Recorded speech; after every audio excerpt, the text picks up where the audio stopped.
Lawmakers on both sides of the aisle are criticizing Fox News host Tucker Carlson for presenting a false narrative of January 6th.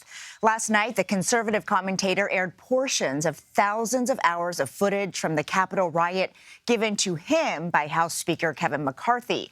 Some members of Congress are saying he cherry-picked the video to fit his narrative of what happened. And the State Department says that 2 of the 4 Americans kidnapped in Mexico last week have died. The other 2 victims have returned to the U.S. For more, Nancy Cordes and Nicole Killian join us now. Nancy is CBS News' chief White House correspondent, and Nicole is a CBS News congressional correspondent.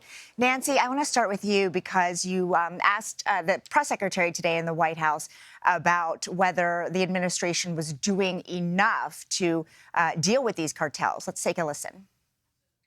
Does this situation in Mexico indicate that the U.S. needs to be doing more to tackle Mexican organized crime? And if so, what?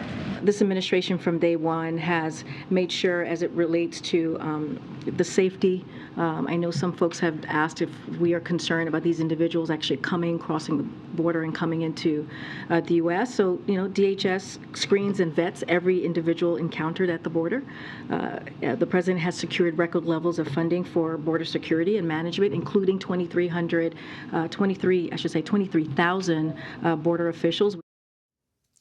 White House Press Secretary Karine Jean-Pierre there, Nancy, talking about what they have already done. But you asked what if they should be doing more, which I didn't really hear an answer to. So what can they do at this point? 1, to deal with this situation, to hold somebody accountable, and 2, to try to prevent it from happening again. Right, and I wasn't the only reporter, Weija, to ask a version of that question today in the White House briefing. And the press secretary, as you heard there, wasn't really willing to go out any further than the White House has already gone. She says that the president is being briefed, that he's very concerned about this situation just across the border, that he's being regularly informed, and that White House officials are kept in the loop as well, that U.S. officials have been in touch with Mexican officials and with these individuals as they're being brought back across the border. But beyond that, she really wasn't willing to say or able to say what more the U.S. can do to address the cartels on the other side of the border, obviously the drugs that make it over here to this side of the border, or the violence.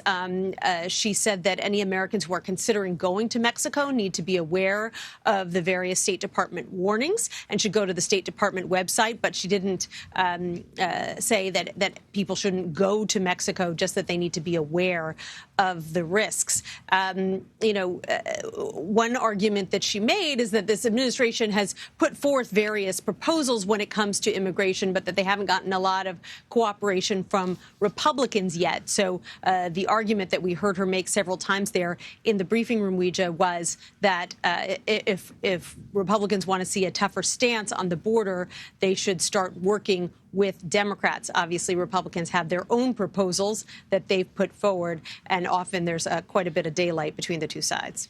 Nancy, we're also waiting to see the Republican proposal for the budget. Of course, it is budget week over there at the White House. The president preparing to unveil his on Thursday. And one thing he addressed ahead of that release is Medicare.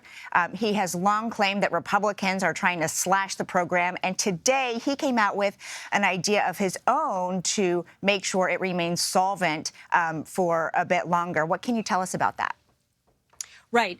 He basically unveiled a big piece of his budget plan that he will lay out in full on Thursday. This having to do with Medicare. And you're so right, Weija. He's really been trying to draw this bright line between his bid to save Medicare, as he puts it, and some Republicans, and I'll emphasize some because it's far from all, who think that Medicare should be cut or in other ways changed in order to keep it solvent. The president said today that what he wants to do is expand the number of drugs that Medicare can negotiate prices over. You know, you remember that the Biden administration cracked the door open to negotiating a handful of drug prices about a year ago, and he wants to go further. He also wants to hike Medicare taxes for people making over $400,000 a year from the current 3.8% to 5%. He argues that these changes will save hundreds of billions of dollars and will make Medicare solvent for another 25 years or so.